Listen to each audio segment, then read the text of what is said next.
Hello everybody, welcome to Gregsbeerreviews. Let's go see what's in the fridge today.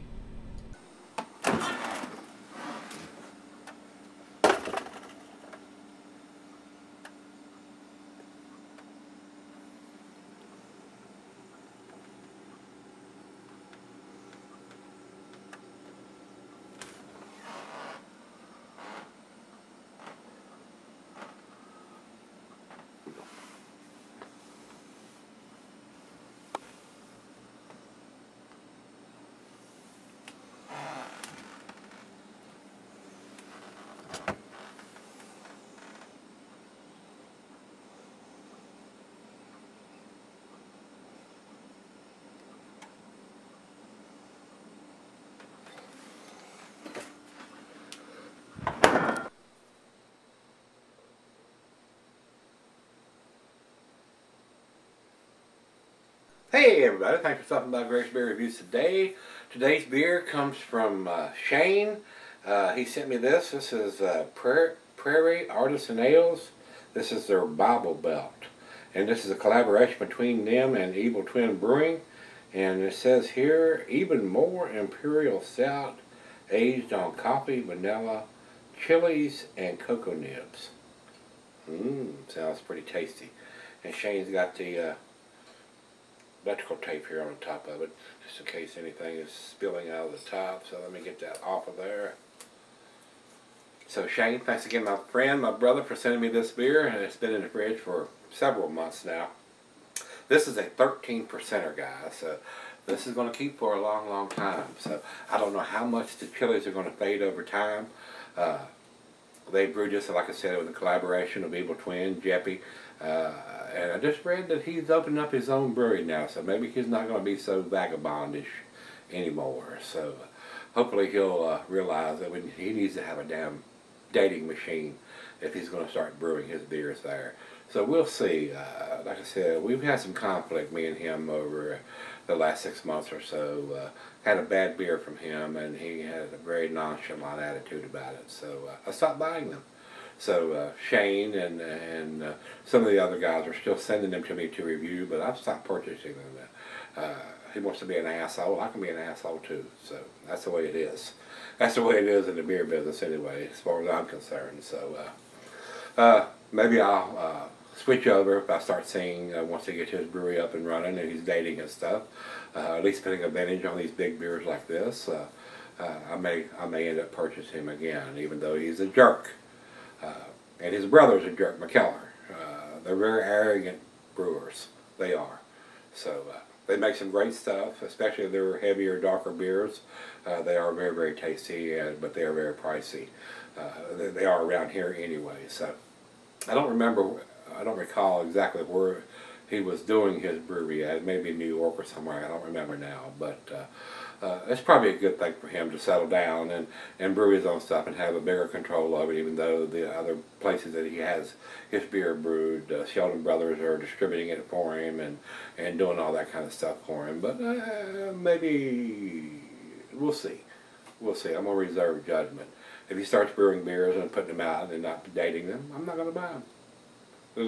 Especially these heavier beers, if you don't have a vintage on them, tell me what year they are, I'm not going to buy them.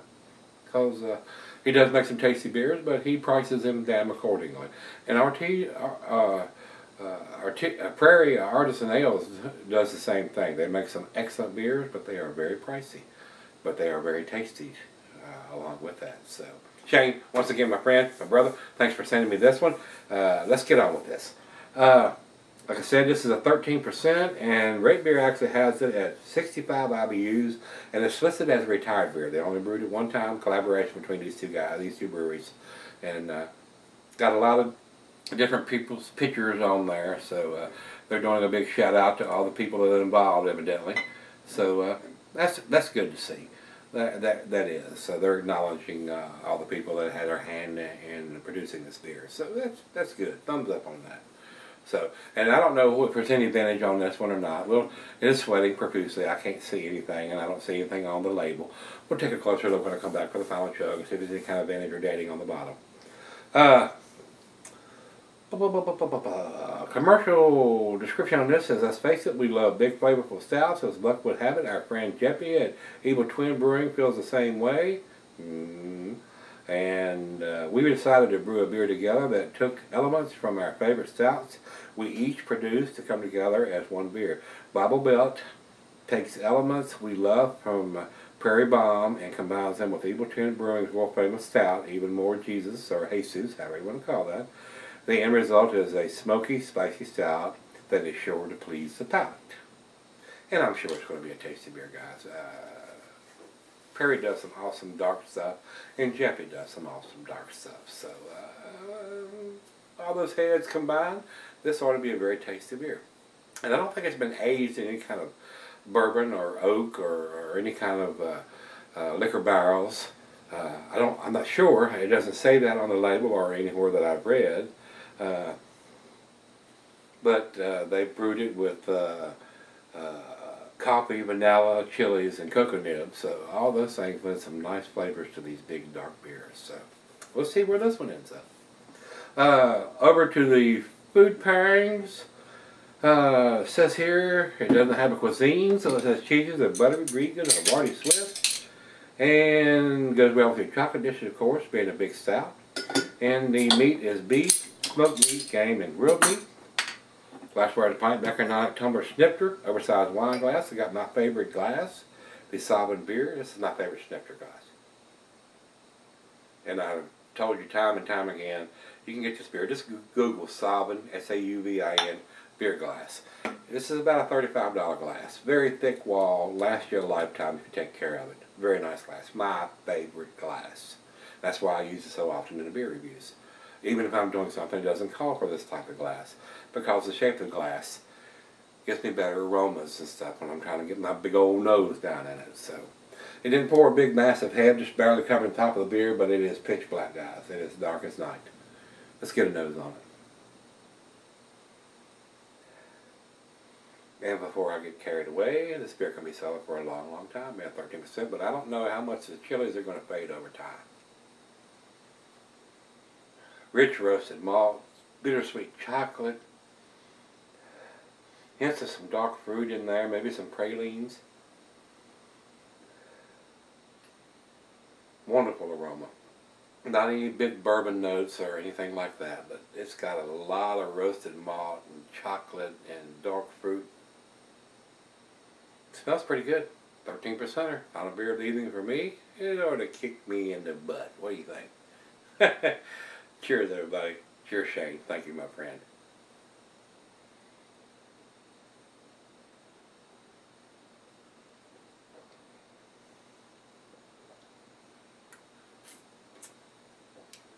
Little bit of metallic taste in there. Wonderful, though. Rich. Super rich. To the burnt characteristics of the malt. And the metallic taste will probably go away once it warms up a little bit. And I'm going to let that happen. Always, no matter what beer it is.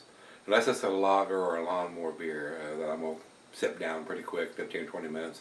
All these beers here get at least 30, 45 minutes. So, wonderful aroma. It really is.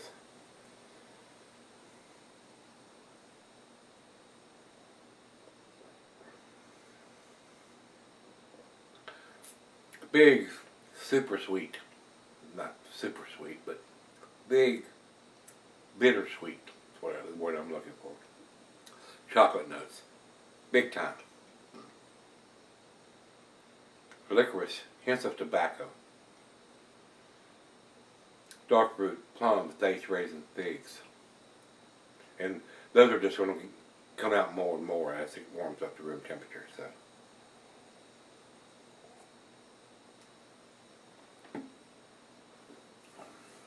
Wow, very tasty. A very tasty beer.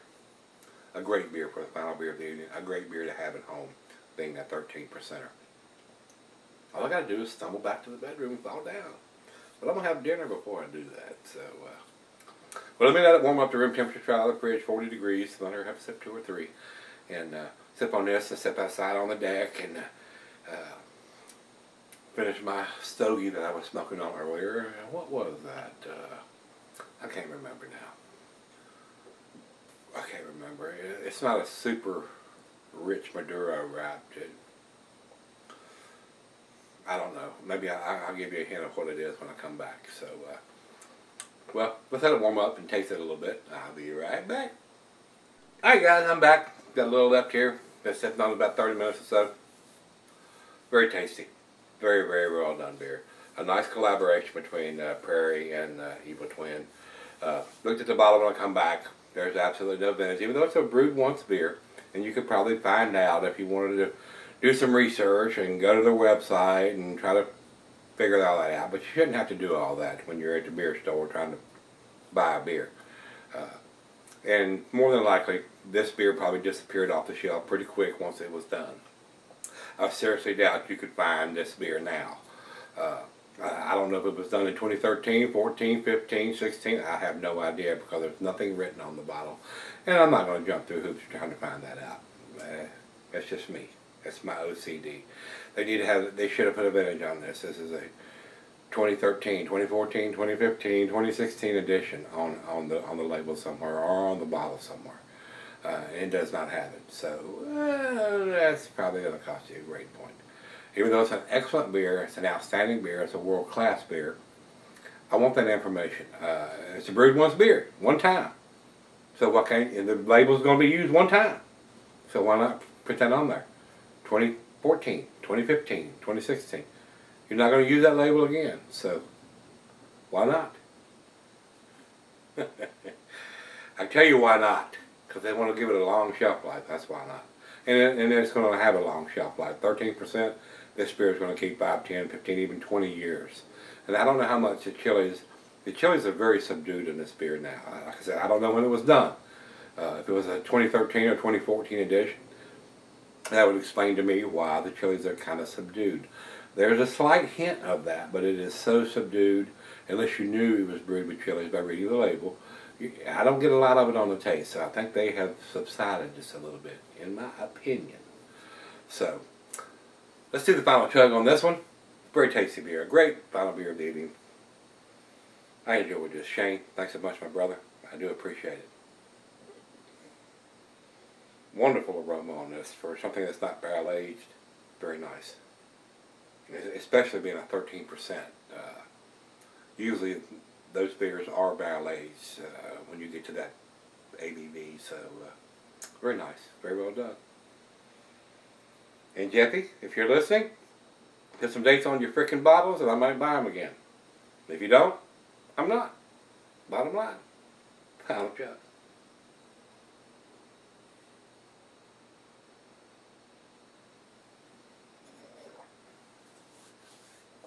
Very delicious, guys. 10 beer in a 9 bottle. Numeric range for me, guys, would probably be a 98 or a 99. The only thing it's got, it doesn't say what the IBUs are. It's got the ABV on there, but it doesn't say the IBUs or the vintage of the beer. We don't need a day, but a month and a year, or at least a year would be nice. So I'm gonna leave it at that. 98. I'm gonna go with a 98. It is an outstanding beer. It's a world-class beer. So I enjoyed it. It was very, very tasty. Over to Beer Advocate, they say 95 in the world-class. It is a world-class beer, no doubt about that, guys. And over to Beer Advocate says overall 198 in the style. I'm more in the 98 since we don't have the IBUs or vintage on the label. So I agree with these guys 100% on the style-wise. And for our final check-in, let's run over to Untapped. And Untapped has it at 4.29. 4.29 is in their A- grade. So I'm giving it a better score than that. 4.29 would probably be a 93, somewhere in that area. So I'm getting a 98. So they're getting a better grade from me than Untapped guys are rating this beer. So it's a very tasty beer, guys. It's well done. Prairie does some awesome stuff, and Jeffy does some awesome stuff at Evil Twin. But the information they put on their bottles leaves a little bit to be desired. So especially for a one-time brewed beer, give us some more information on it, guys. Alright, if you've had this one from Prairie Artisan Ales, let me know. This is their Bible Belt Stout, brewed with cocoa nibs and chilies and a bunch of good stuff. Very nice, very tasty beer, guys. It was very enjoyable. So, about time to go have some dinner, so let's go do that. And if you had this one from them, let me know what you think, guys. And as always, come on back tomorrow. Let's go see what's in the fridge. See you then.